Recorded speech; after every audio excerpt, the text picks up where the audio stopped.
कर्नाटक में विधानसभा चुनाव के लिए बीजेपी के जोरदार प्रचार अभियान के बीच प्रधानमंत्री नरेंद्र मोदी ने कर्नाटक के बीजेपी कार्यकर्ताओं और मतदाताओं को वीडियो कॉन्फ्रेंसिंग के माध्यम से संबोधित किया। इस कार्यक्रम से जुड़े लाखों कार्यकर्ताओं में जोश भरते हुए उन्होंने कहा कि कर्नाटक में लोकतंत्र का उत्सव चल रहा है और उन्हें विश्वास है हर बूथ पर किया गया आपका प्रयास बीजेपी को कर्नाटक में रिकॉर्ड सीटों से जिताएगा। उन्होंने कहा, जब बूथ विजयी होता है तब चुनाव में विजय अवश्य मिलती है। बूथ पर विजय दिलाने की आपकी भावना ही पार्टी को चुनाव जिताती है। उन्होंने और क्या क्या कहा अपनी स्पीच में, आइए हम इस वीडियो में जानते हैं।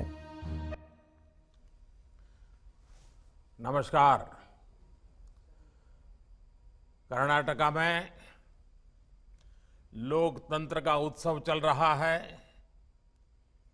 बीजेपी ने तो हमेशा चुनावों को लोकतंत्र के महोत्सव के रूप में सेलिब्रेट किया है। आप तो दुनिया को डेमोक्रेसी के सूत्र समझाने वाले भगवान बसवेश्वर जी की धरती से हैं। कर्नाटका की समृद्ध परंपरा के प्रतिनिधि और राष्ट्रभक्ति से ओतप्रोत बीजेपी के कार्यकर्ता होने का डबल गौरव आप सभी को प्राप्त है। इसलिए आप सभी पर दायित्व भी डबल है और मुझे विश्वास है हर बूथ पर किया गया आपका प्रयास बीजेपी को कर्नाटका में रिकॉर्ड सीटों से जिताएगा। जब बूथ विजयी होता है तब चुनाव में विजय अवश्य मिलती है। बूथ पर विजय दिलाने की आपकी भावना ही पार्टी को चुनाव जिताती है। पार्टी का एक अनुशासित कार्यकर्ता होने के नाते 2 दिन बाद मैं भी आप सभी कार्यकर्ताओं के बीच आ रहा हूं। कर्नाटका की जनता के दर्शन करने के लिए आ रहा हूं। कर्नाटका की जनता के आशीर्वाद लेने के लिए आ रहा हूं। साथियों, बीते दिनों मैं सरकारी कार्यक्रमों के दौरान कर्नाटका में जहां भी गया वहां की जनता ने हम सभी पर खूब आशीर्वाद बरसाया। आजकल चुनाव प्रचार के दौरान भी बीजेपी नेताओं पर, जो भी नेता वहां जाकर के आते हैं, जो बताते हैं, कर्नाटका के लोग अपना अपार स्नेह बरसा रहे हैं। हर छोटे मोटे कार्यकर्ता पर स्नेह बरसा रहे हैं। ये दिखाता है कि कर्नाटक की जनता का कितना विश्वास बीजेपी पर है। मैं आज कर्नाटका बीजेपी का भी अभिनंदन करूंगा कि उन्होंने इस बहुत बड़े कार्यक्रम का आयोजन किया और पूरी तरह संगठन की शक्ति का जोर लगाया। चुनाव की इस हलचल के बीच कार्यकर्ताओं से बात करके मुझे भी काफी कुछ सीखने को मिलेगा। आइए, मैं लंबा भाषण न करते हुए आप ही से संवाद करना चाहता हूं। मुझे पहला सवाल भेजा है विरूपाक्षप्पा जी का है, वो शिवमोगा से हैं। उनका सवाल है, मैं अपना बूथ जीतकर अपनी पार्टी की जीत को और मजबूत करना चाहता हूं। कुछ बूथ हमेशा से दूसरी पार्टियों के किले गढ़ रहे हैं। ऐसे में अगले 10 दिन में क्या करें कि इस बार हमारी पार्टी ये बूथ जीत सके। विरूपाक्षप्पा जी, सबसे पहले तो मैं आपको बधाई देना चाहता हूं कि आप विजय के विश्वास से भरे हुए हैं। आप अपना बूथ जिताने के लिए इतने उत्सुक हैं और भी वहां जो आप कहते हैं कि औरों का गढ़ है, कार्यकर्ता का ये जज्बा, सभी का यही जज्बा बीजेपी को दूसरी पार्टियों से अलग बनाता है। आपको बूथ जीतना है तो सबसे पहले काम करिए। आपके जैसे ही कर्मठ और विजय का विश्वास रखने वाले 10 पुरुष कार्यकर्ता और 10 महिला कार्यकर्ता, 20 लोगों की जोड़ी बनाइए और मजबूत जोड़ी बनाइए, टीम बनाइए।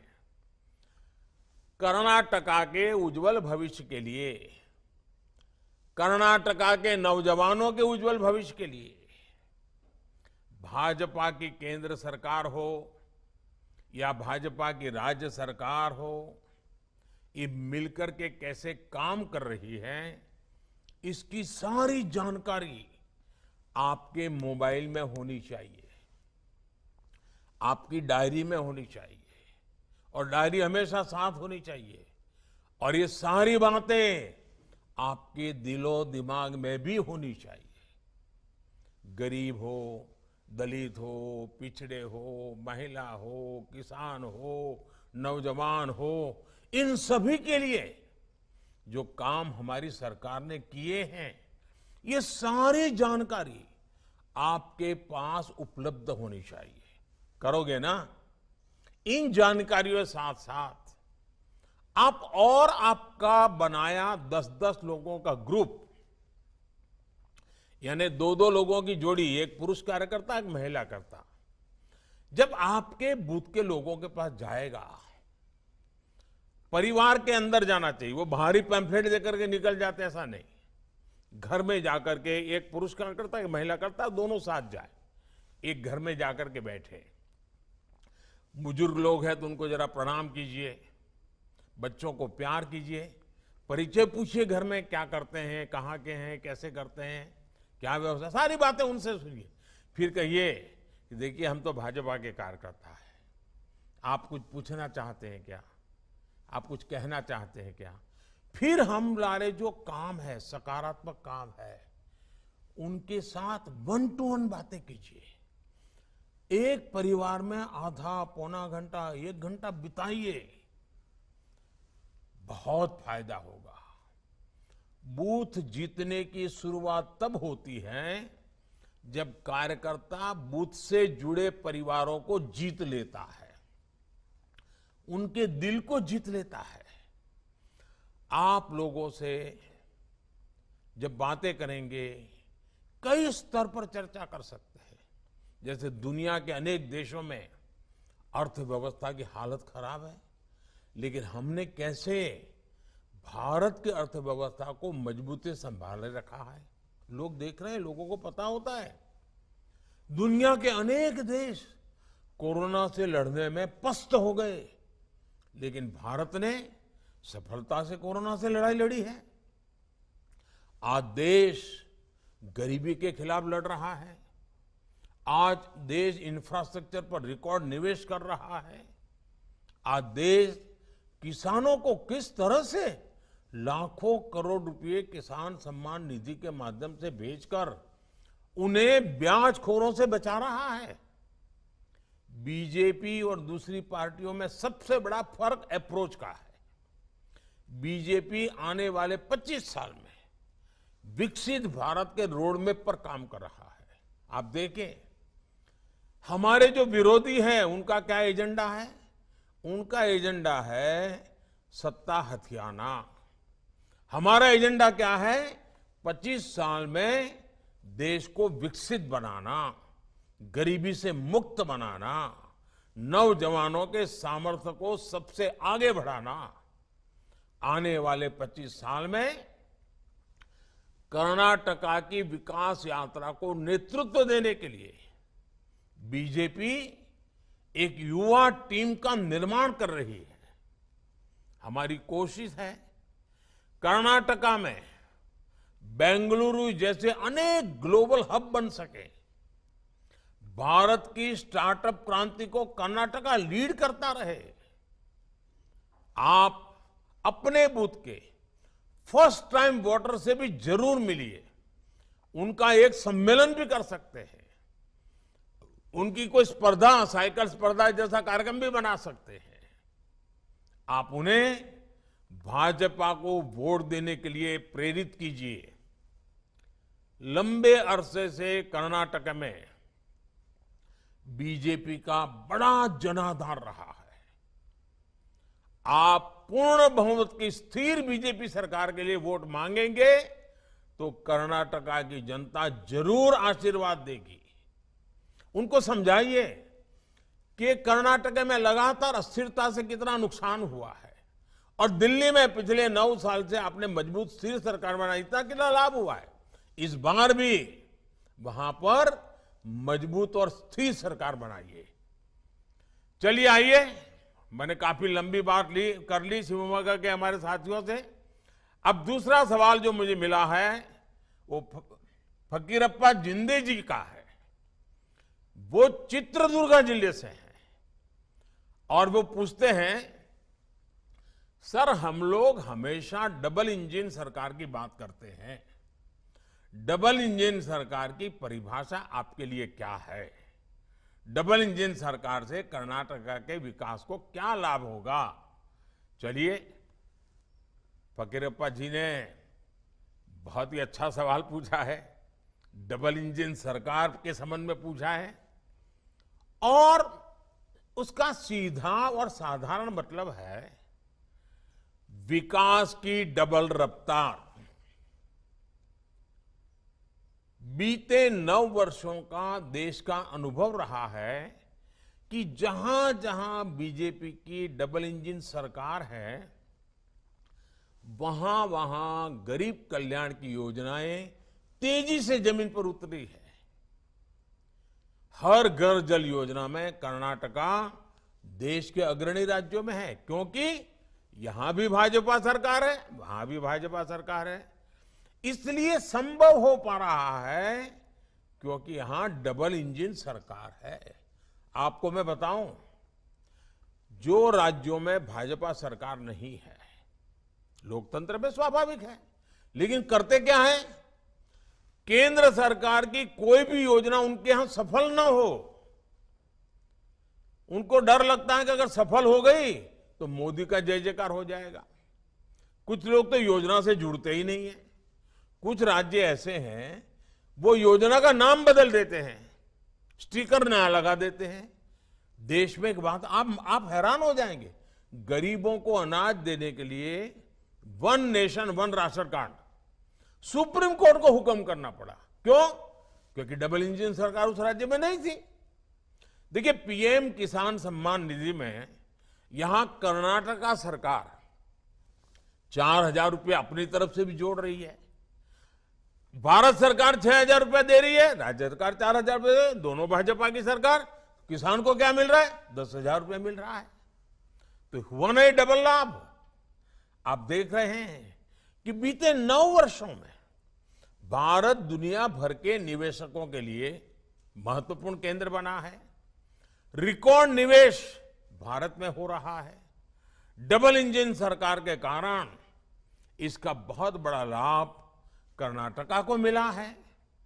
अगर यहां ऐसी सरकार आएगी जो बात बात पर केंद्र सरकार से लड़ती रहेगी, योजनाओं को रोकती रहेगी, जनता जनार्दन का जो भी हो जाए उनकी राजनीति चलते रहे, अगर यही हुआ तो सारे इंफ्रास्ट्रक्चर के प्रोजेक्ट्स को वो लटकाती रहेगी।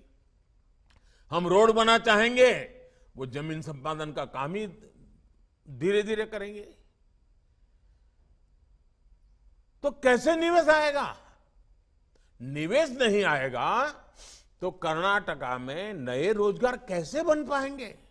यानी डबल इंजन की सरकार का न रहने पर जनता पर डबल मार पड़ती है।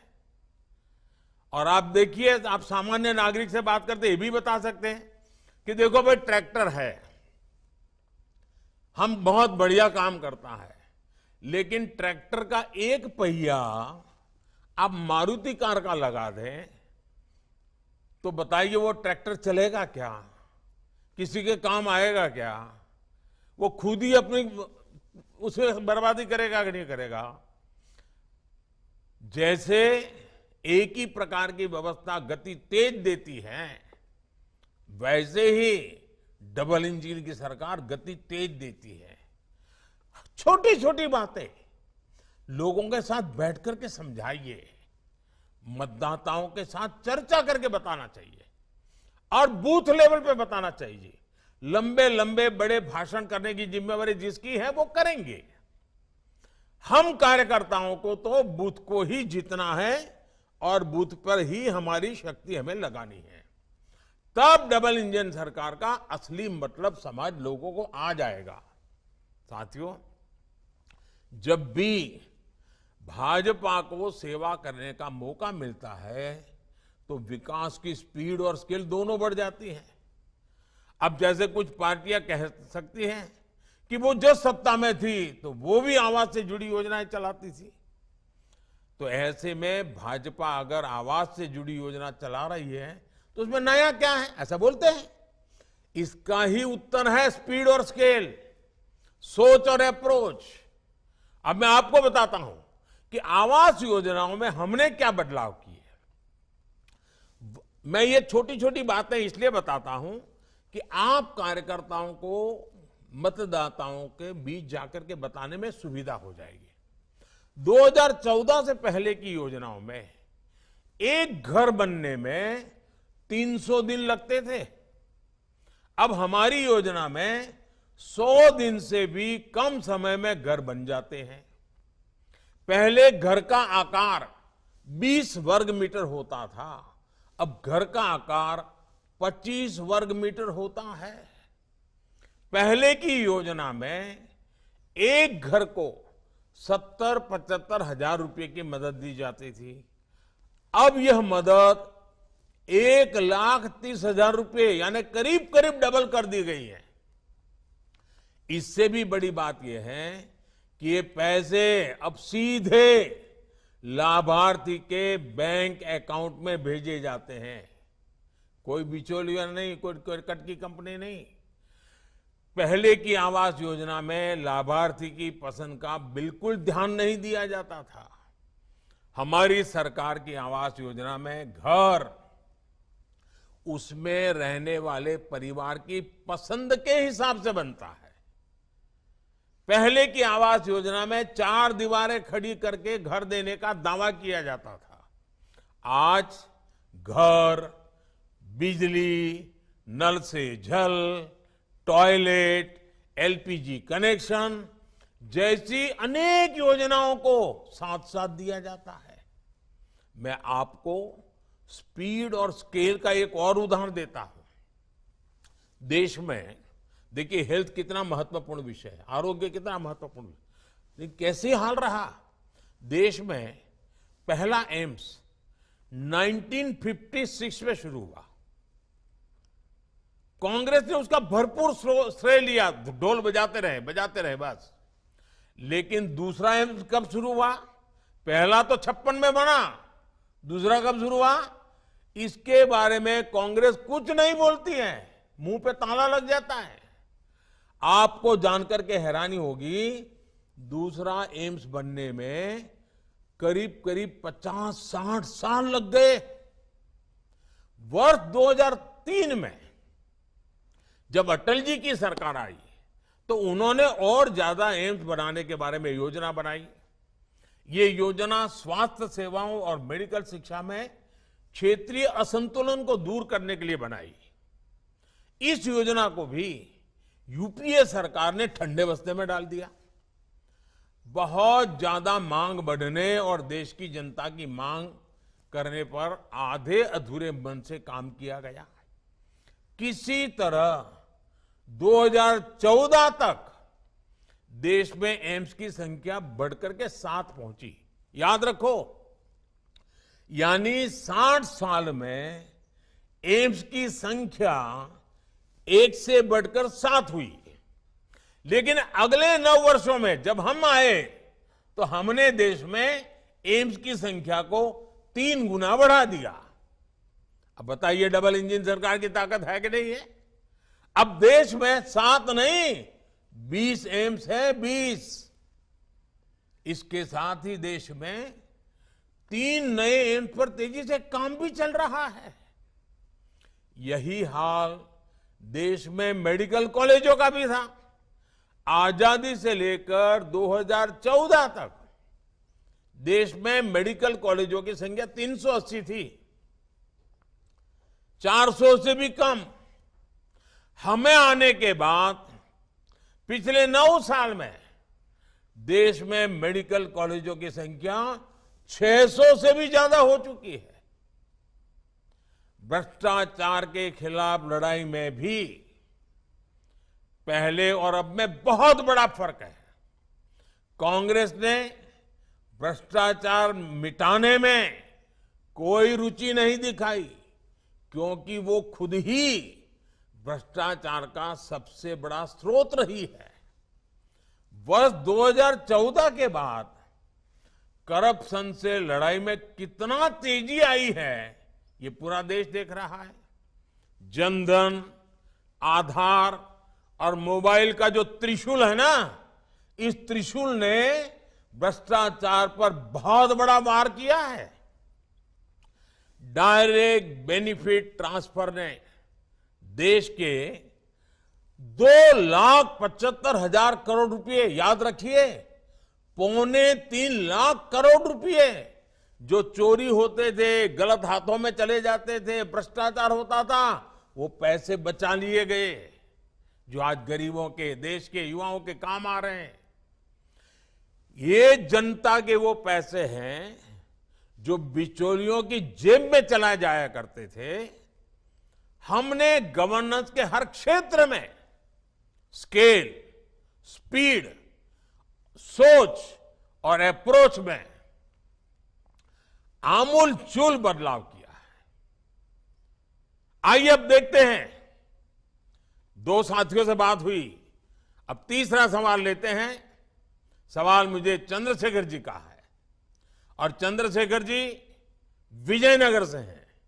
उनका सवाल है कि आपने, ये मुझे पूछ रहे हैं, आपने हमेशा से कहा कि कर्नाटका रामदूत हनुमान की नगरी है और संस्कृति से भरे प्रदेश का देश है और विकास, देश के विकास में ये बहुत बड़ा योगदान देने वाला प्रदेश है। कर्नाटका की सॉफ्ट पावर में आप कितनी संभावनाएं देखते हैं? अगर मुझे एक वाक्य में कहना है चंद्रशेखर जी, तो मैं यही कहूंगा, मैं बहुत ही संभावनाएं देखता हूं। और इस अर्थ में आपका सवाल भी बहुत महत्वपूर्ण लगता है। देखिए, भाषा, संस्कृति, साहित्य और इतिहास की गौरवशाली धरोहरों में कर्नाटका बहुत समृद्ध है। आप वहां रहने वालों का ध्यान जितना जाता होगा, हम बाहर से जब आते हैं ना, हम तो अभिभूत हो जाते हैं। कर्नाटका की 2 बातें मुझे हमेशा से अपनी ओर खींचती है। आध्यात्मिकता में कर्नाटका कोई मुकाबला नहीं, और यहां पर आध्यात्मिकता लोगों को एक साथ लाकर सामाजिक जागरूकता की तरफ जाने को प्रेरित करती है। यहां अध्यात्म और सामाजिक उत्थान दोनों साथ साथ चलते हैं। चाहे वो कनकदास जी की भक्ति हो या फिर शिव शरण के वचन हो, कर्नाटका के लोग भक्ति की शक्ति का उपयोग समाज के निर्माण में लगाते हैं, भविष्य के निर्माण में लगाते हैं। दूसरी बात यह कि कर्नाटका के लोग समय के साथ और कई बार तो समय से भी आगे चलते हैं। आधुनिकता के साथ चलकर भी कर्नाटका के लोग अपने साहित्य, अपनी भाषा से जुड़े रहते हैं। यहाँ के युवा कोडिंग भी करते हैं और कुवेम्पू जी की कविता भी पढ़ते सुनते हैं। आज भी कर्नाटका के युवाओं में कन्नड़ा साहित्य पढ़ने की संस्कृति जीवित है। कर्नाटका अपने गौरवशाली अतीत के प्रति सजग है और कर्नाटका देश के भविष्य को गढ़ने में पूरी तरह जुटा हुआ है। मेरा और कर्नाटका का नाता भी पुराना है। कर्नाटका के लोगों के स्नेह को मैं दशकों से महसूस कर रहा हूं। मुझे दशकों से आशीर्वाद मिलते रहे। ये तब का स्नेह है जब मैं किसी पद पर नहीं था और यहां पार्टी के काम के लिए एक साधारण कार्यकर्ता के रूप में आया करता था। इतना ही नहीं, इसके भी पहले जब मैं राजनीति में भी नहीं था, श्रद्धेय यादवराव जी जोशी के चरणों में आकर के बैठने का मुझे सौभाग्य मिलता था। उस दिन से मेरा जो कर्नाटका और कर्नाटका के लोगों के साथ जो मेरा नाता जुड़ा, वो लगातार वो और मजबूत होता जा रहा है। इसलिए ही अक्सर मैंने मन की बात कार्यक्रम में कर्नाटका की संस्कृति की बात की है। कर्नाटका के कितने ही लोग हैं जो कर्नाटका के विकास के पुण्य कार्य में अपना जीवन लगा रहे हैं। ऐसे लोगों की तपस्या को सबके सामने लाने का प्रयास मैं मन की बात में भी मौका नहीं छोड़ता हूं। जब भी मौका मिले मन की बात में मैं कर लेता हूं। और आपको मालूम है, अब इस रविवार को मन की बात का 100वां एपिसोड है, सेंचुरी लगाने का। वो आपके आशीर्वाद से संभव है, देशवासियों के आशीर्वाद से संभव है और मैं तो इसके लिए देशवासियों को बधाई देता हूं। साथियों, आज भारत अपनी विरासत पर गौरव के साथ ही अपनी संस्कृति, अपनी आस्था, अपने इतिहास से जुड़े प्रसिद्ध स्थानों को आधुनिक अवतार के सामने ला रहा है। इसमें कर्नाटका की सॉफ्ट पावर की भी उतनी ही बड़ी भूमिका है। कर्नाटका में इसके लिए अनेक संभावना है जिनको डबल इंजन सरकार ही अवसरों में बदल सकती है। चलिए अब देखते हैं, हमारे साथ चौथा सवाल भी हो रहा है। ये अरुण सेठ जी का सवाल है और वो दक्षिण कन्नड़ा से हैं। उनका सवाल है कि कांग्रेस ने हर जगह मुफ्त रेवड़ियों का वादा किया है। मुफ्त की रेवड़ियों की राजनीति पर आपके क्या विचार, हमारा मार्गदर्शन करिए। एक तो मुझे अच्छा लगा कि हमारे कन्नड़ा भाषी भी लोग और छेक दक्षिण कन्नड़ा में भी रेवड़ी शब्द समझ आ गया है। देखिए, हमारे देश में कुछ राजनीतिक दलों ने राजनीति को सिर्फ सत्ता और भ्रष्टाचार का साधन बना दिया। इसको हासिल करने के लिए वो साम दाम दंड भेद हर तरह का तरीका अपना रहे हैं। इन राजनीतिक दलों को देश के भविष्य की, आने वाली पीढ़ियों की, मेरे कर्नाटका के बच्चों की, मेरे कर्नाटका के नौजवानों की, मेरे कर्नाटका की नौजवान बेटियों की, उनको कोई चिंता नहीं है। मुफ्त की रेवड़ी की राजनीति की वजह से कई राज्य इतना बेतहाशा खर्च अपनी दलगत राजनीति की भलाई के लिए कर रहे हैं, राज्य कर्ज में डूबते चले जा रहे हैं और आने वाली पीढ़ियों का भी वो खा जा रहे हैं। देश ऐसे नहीं चलता। सरकार ऐसे नहीं चलती। सरकार को पीढ़ियों बनाने का लिए भी काम करना होता है। सरकार को वर्तमान के साथ साथ भविष्य का भी सोचना पड़ता है। सरकार सिर्फ सुबह शाम रोजमर्रा की रोजी रोटी कमाने वाली जिंदगी पर नहीं चल सकती, बल्कि उसको एसेट क्रिएशन पर काम करना पड़ता है, संपदा बनानी पड़ती है, ताकि दशकों दशक तक देश के हर परिवार का जीवन ठीक से चलता रहे। इसलिए बीजेपी शॉर्टकट नहीं, बल्कि विकसित भारत के निर्माण के लिए काम कर रही है। और आप कभी रेलवे स्टेशन पर गए होंगे तो देखते होंगे, कुछ लोग एक प्लेटफॉर्म से दूसरे प्लेटफॉर्म पर जाना है तो ऊपर का वो ब्रिज छोटा सा चढ़ करके जाते हैं, और कुछ लोग जल्दी में नीचे ही कूद करके पटरी क्रॉस करके भागने की कोशिश करते हैं। वहां लिखा होता है shortcut will cut you short. ये सब जगह पे लागू होता है। साथियों, बीजेपी सिर्फ 5 साल के नहीं, सिर्फ हमारी सत्ता के लिए नहीं, बल्कि हम देश के लिए सोचते हैं। हम दल के लिए नहीं, देश के लिए सोचते हैं। हम सिर्फ हमारी आज की चुनाव की राजनीति के लिए नहीं, हम 25 साल में भारत को कहां ले जाएंगे, इस सपनों को साकार करने के लिए काम कर रहे हैं।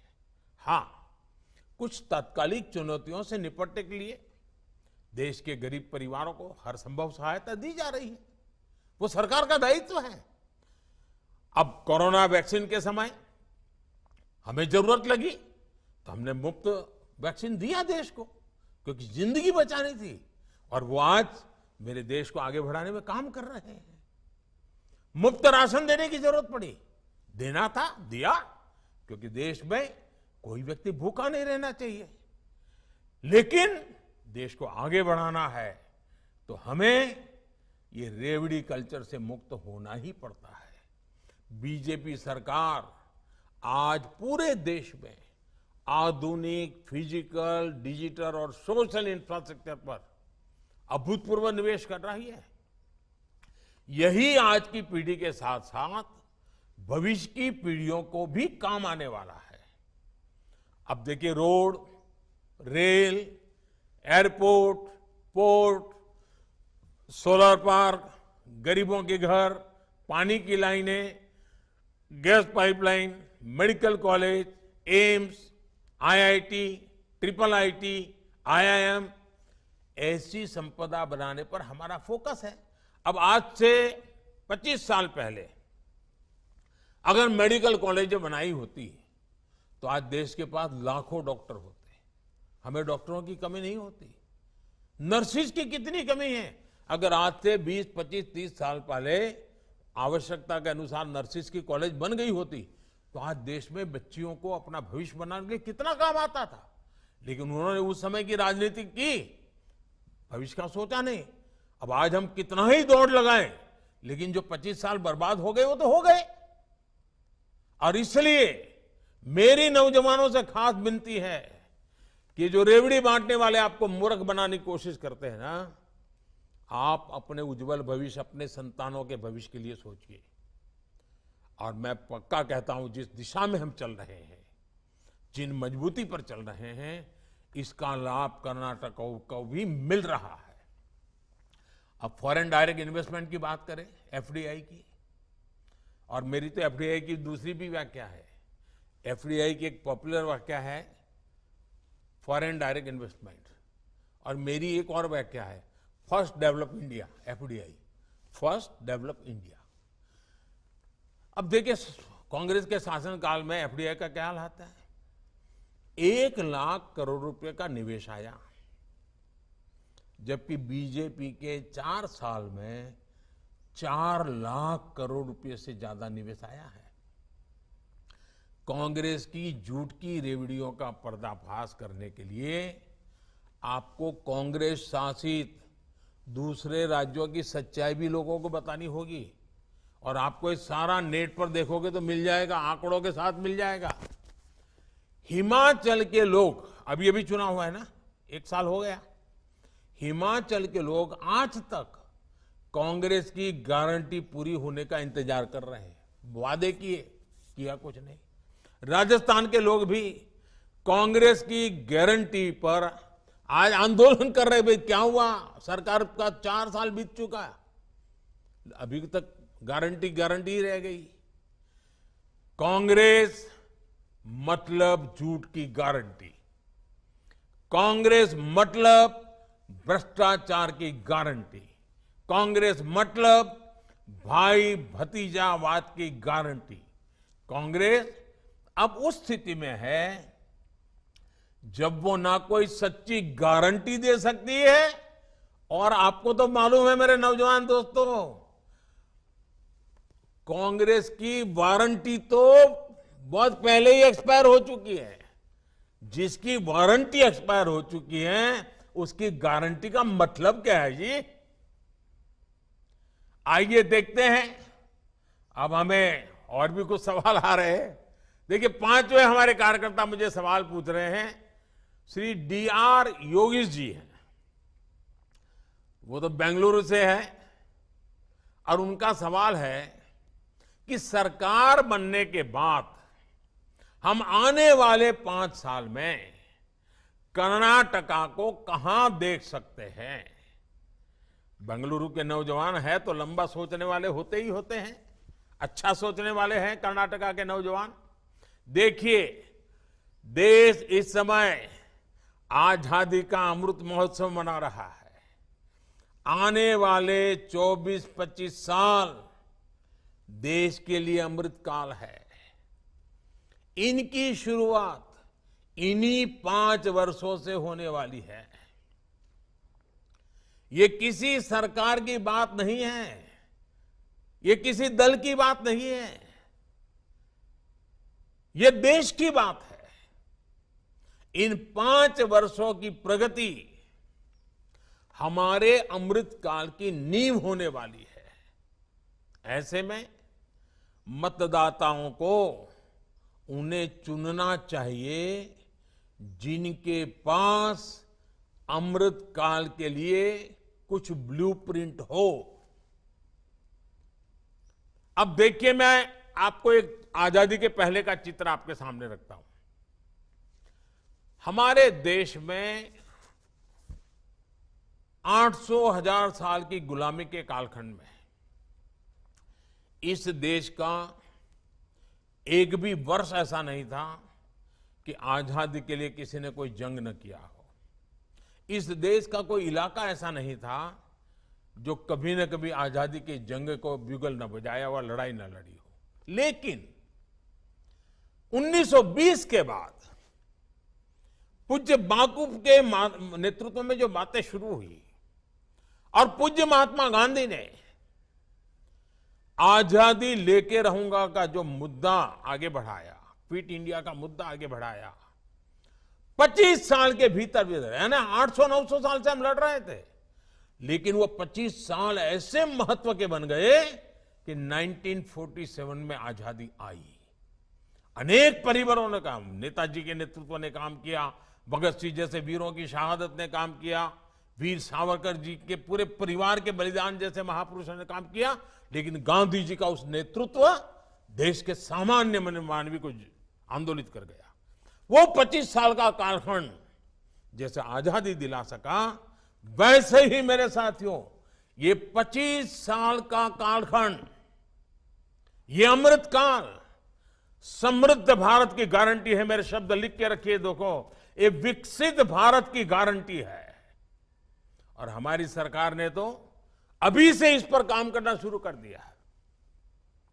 कर्नाटका हमारे इस विकास अभियान का बहुत महत्वपूर्ण हिस्सा है।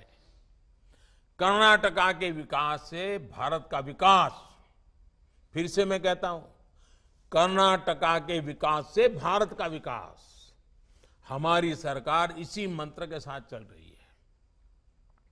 आज पूरी दुनिया भारत को मैन्युफैक्चरिंग के हब के रूप में देख रही है। आने वाले समय में बहुत सारी मेगा फैक्ट्रियां भारत में आने वाली है। इसका बहुत बड़ा लाभार्थी कर्नाटका का युवा होने वाला है। इसके लिए हमें बहुत तेज गति से कर्नाटका के इंफ्रास्ट्रक्चर को आधुनिक बनाना है, तेज गति से मल्टी मॉडल बनाना है। आज देखिए बेंगलुरु का इंटरनेशनल एयरपोर्ट कितना आधुनिक, कितना शानदार बन चुका है। रेलवे स्टेशन भी एयरपोर्ट से कम नहीं है।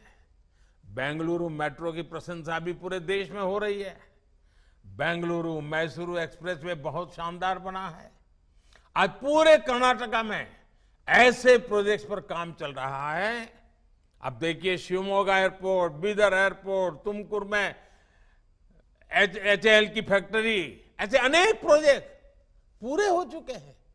बाकी प्रोजेक्ट पर भी हमें बहुत कम समय में काम पूरा करना है। इसके लिए डबल इंजन सरकार, और वो भी कर्नाटका में पूर्ण बहुमत वाली भाजपा की स्थिर और मजबूत सरकार होना बहुत आवश्यक है। हम अगले 5 साल में ऐसा कर्नाटका बनाने वाले हैं जहां मेरे गांव का सामर्थ्य, मेरे किसानों का सामर्थ्य, मेरी माताओं बहनों का सामर्थ्य, मेरे नौजवानों का सामर्थ्य, मेरे दलित भाई बहनों का सामर्थ्य, मेरे आदिवासी भाई बहनों का सामर्थ्य, ये शक्ति, ये सामर्थ्यवान बने, सशक्त बने, समर्थ हो, संवेदनशील हो, और हम सब मिलकर के दिल्ली की सरकार हो या कर्नाटका की सरकार, मैं हूं या आप हो, कर्नाटका का विकास, देश का विकास, देश को गति देने के लिए कर्नाटका विकास, हमें पूरी सक्षमता के साथ आगे बढ़ना है, विश्वास के साथ आगे बढ़ना है। साथियों, इन्हीं वजह से आज कर्नाटका की जनता बीजेपी की पूर्ण बहुमत की स्थिर और मजबूत सरकार बनाने के तैयार है। साथियों, ये मेरा सौभाग्य है कि मुझे आप सबसे आज बूथ लेवल के लाखों कार्यकर्ताओं के दर्शन करने का भी सौभाग्य मिला है, आपसे बातचीत करने का भी सौभाग्य मिला है, और मैं आश्वस्त हो गया हूं कि इस बार सारे रिकॉर्ड तोड़ करके भारतीय जनता पार्टी को कर्नाटका की जनता विजयी बनाने वाली है, आशीर्वाद देने वाली है। लेकिन साथियों, जनता के आशीर्वाद उसको हमें पोलिंग बूथ तक पहुंचाना पड़ता है। आंधी कितनी ही तेज क्यों ना हो, लेकिन साइकिल की ट्यूब लेके खड़े हो जाए तो हवा नहीं भरती है, पंप लगता है। वैसे ही आंधी है, आशीर्वाद का प्रवाह है, लेकिन पोलिंग बूथ तक ले जाने के लिए कार्यकर्ता डटे रहना चाहिए, बूथ कमेटी डटी रहनी चाहिए, बूथ की शक्ति लगनी चाहिए।